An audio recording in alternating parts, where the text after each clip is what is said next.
Hi, everybody. Welcome to Strategic Risk Solutions. Today on our podcast, we're meeting with Jeff Fitzgerald, who is a managing director with SRS Benefit Partners. Hi, Jeff. How's it going? Doing great. Sandra, how are you? Good. Thank you. So welcome to our podcast. We're excited to have you and to learn all about SRS Benefit Partners. But could you give me a little bit of background about yourself and how you've come to SRS and to Benefit Partners in general? Sure. A little bit of background. I've been in, let's call it the captive space for 17, 18 years. A lot of people don't know this. I'm actually a return employee of SRS. Great. Welcome back. Thank you. Obviously it's good to be back. It's about 6-7 months in my return. I told someone the other day that I've been with SRS for 5 years. It just took me 15 to get here. My experience, though, has really been almost exclusively in what we call the mid-market employee benefits space with self-funded groups, 50 to 300 life group. We can talk a little bit later about how we've expanded that. But when most people think of employee benefit captives, it's probably around that group size, primarily working with independent agencies or what we call defined agency partners over the country.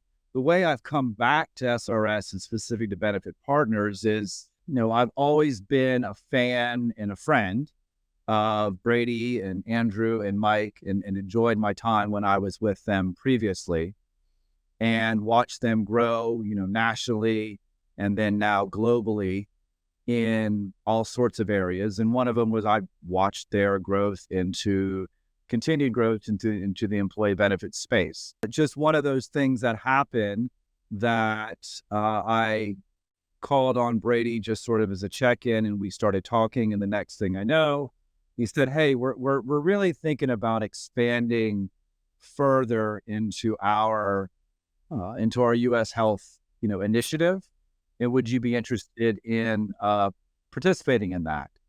And I, of course, said no, then called him about 3 days later and said, "Well, maybe let me know a little bit more." And really what I was... Yeah, maybe I've changed my mind. Well, I'm just curious. I was curious. And the way that I look at it is, SRS has such it really is a stellar success and a stellar reputation.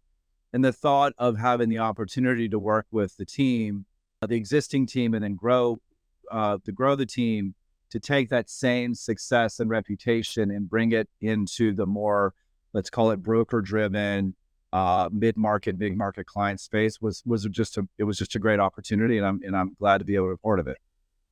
Great. That's awesome. So that kind of goes into my next question.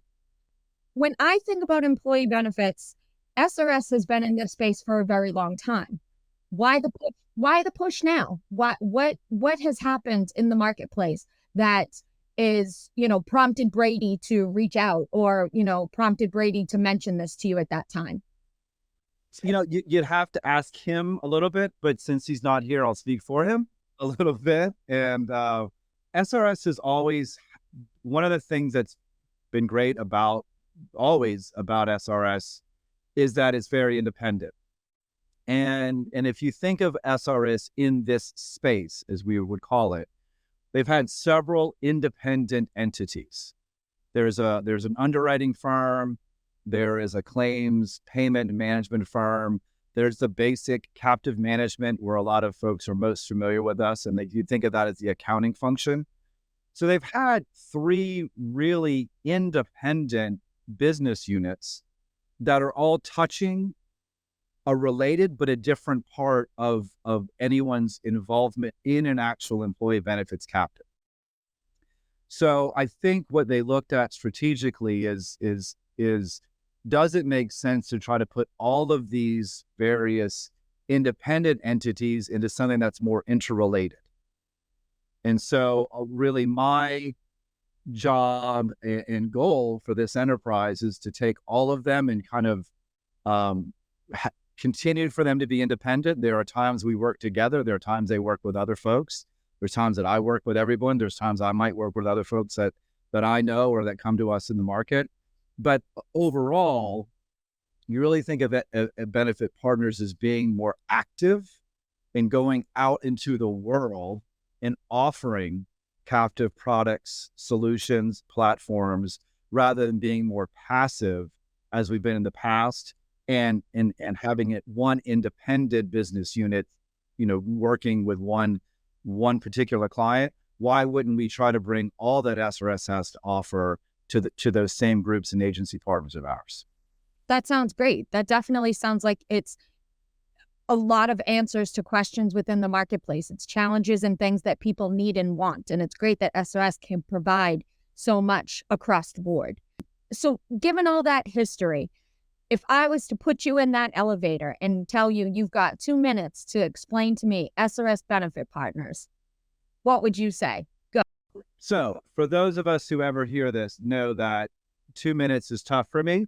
And so it'd have to be a long elevator, but I'll try to do my best. And mainly that's because I'm really excited about all that we can do.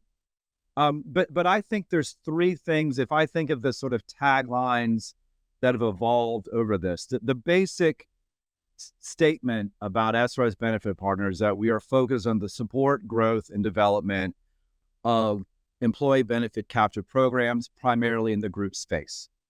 That's one easy way to say it. And that if it is normally going to be a group, usually working with an agent or an agency partner that has 1, maybe 2 particular prospects or clients at a time, can we provide a service for them, as well as with some of our larger partners that might have larger existing programs that they need some help with.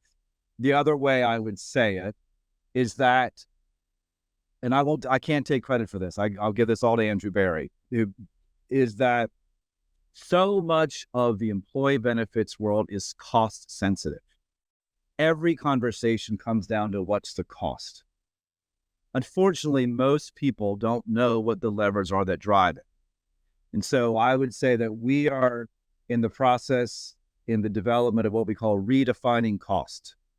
And cost becomes now an acronym for being part of a community, having ownership in your success as well as in the captive, having stability in a way that you don't before, and then you have trust and transparency either in the programs that are being utilized or in your partners, whether it's SRS or the agencies. So we're really trying to flip the conversation about cost is less about the dollars, although that matters, than it is more about what is the total solution that you're accessing. Okay, that's great. And Andrew Berry is the president of SRS Employee Benefits. So I'm sure you work very closely with him. So that's wonderful. And I think you said you had 3. What was your third? The quick tagline is just better partners, better results. Most people do not look at their employee benefits, and let's just call it what it really is. Their health insurance. They don't look at that they have partners in the room. They have carriers that they're paying a premium to. They have doctors who they care about and hospitals that they go to, but there isn't really a partnership in terms of their buying decision or their long-term strategy.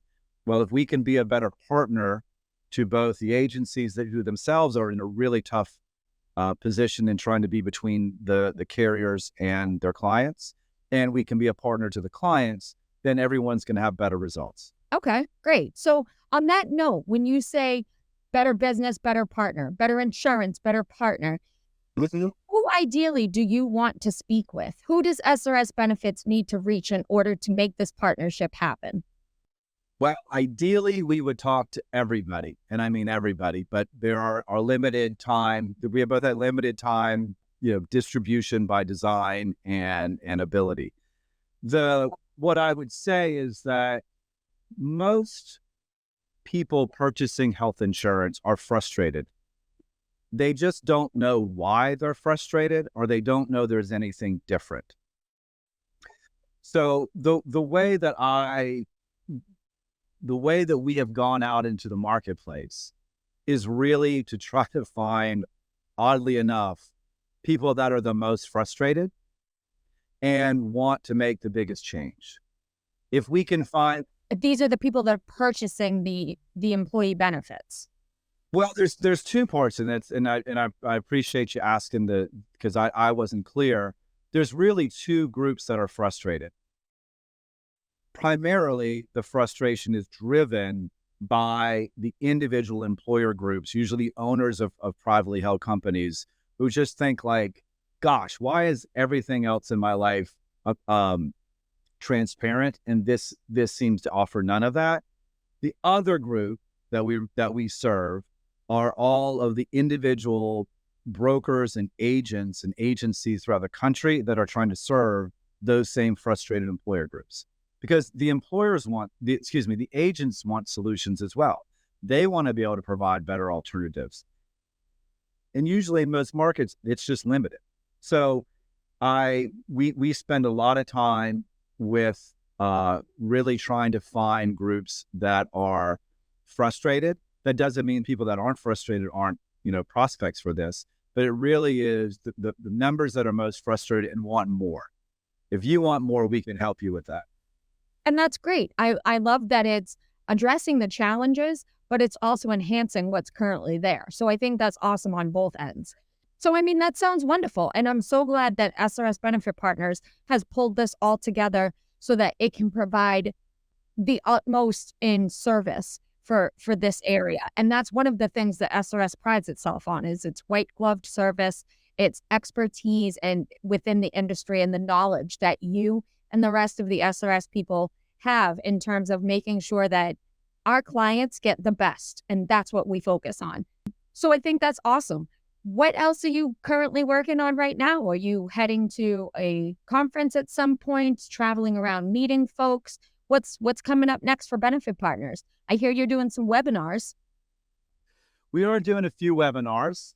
We have a couple of actually webinar campaigns, let's call it. One is really intending to be as approachable and understandable as possible about all the various little pieces that go into making the bigger whole.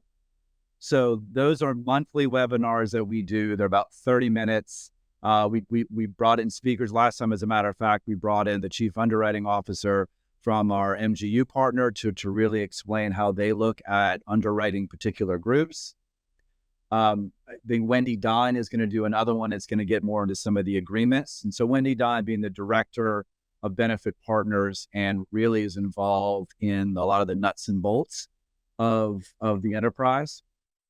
So one, we have what we call, it's a weekly kind of a monthly get to know Benefit Partners and get to understand it better. The thought is you can take anyone in no particular order and get started, and hopefully, it might lead you some interest in some of the other topics.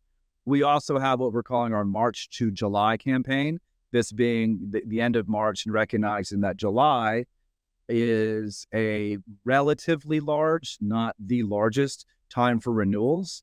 And so can we do a March to July campaign in terms of helping members take a look at some of the offerings that we have, whether they join immediately or whether or not it's a good exercise for them to do so? That's the other one we're really trying to push right now. In terms of what I'm doing on a daily or weekly basis, it's a lot of talking. I think on any given day, I've been fortunate enough to have 4 to 5 meetings / Zooms / whatever else it may be, Teams, conversations with interested either brokers or their actual clients, and really trying to, as I say, as much as we can, fly the flag. In the meantime, there are significant travel that, there's been, and we've been really overwhelmed and very appreciative of the fact that in a very short amount of time, there's been a real uptick and curiosity about what we're doing. So people asking us, would we go and visit them directly and or meet with some of their clients and prospects? And I think that speaks to two things. One, I think it speaks to the relationship, the expertise, and the reputation that SRS already has. And I think it also speaks to the larger frustration that people have with the overall insurance market. And oddly enough, as much as captives continue to grow, some of the captive programs out there have become overly standardized. And so maybe what people got into was wanting to have that, as I said, redefining cost and they feel maybe they're not getting it the same way that they were as these programs themselves get larger and larger. Great. Jeff, thanks as always for all of the education and insight that you provide, as well as your team. SRS Benefit Partners is doing a lot of great work right now in reaching out and talking to folks who really do want to provide better in terms of the benefits for their businesses. If anybody has any questions or would like to learn more, you can always find us at www.strategicrisks.com. You can also fill out the form. The email goes directly to Jeff, so he will definitely be giving you a call back. Jeff, thank you very much for coming today. If there was anything that you wanted to leave people with or any final words, now's your chance. Well, thank you. Thank you, Sandra, for the time here. I think that the only thing final word I'd have to say is that if you are interested in all about captives or what else is happening in the market, let us know. Look, we're very focused on growing our programs, but as much as anything else, we're really focused on providing sustainable, approachable, education resources, whether it's this podcast or anything else. And so we really encourage you just to reach out and ask questions. I guarantee if you have a question, someone else does as well. And we want to be a resource for that as much as anything else. Awesome. Thank you very much, Jeff. Thanks everybody for listening. Again, my name is Sandra Sadonge. I'm the marketing manager with Strategic Risk Solutions. This is Jeff Fitzgerald. He is the managing director of SRS Benefit Partners. Thanks for listening, and we'll be back soon.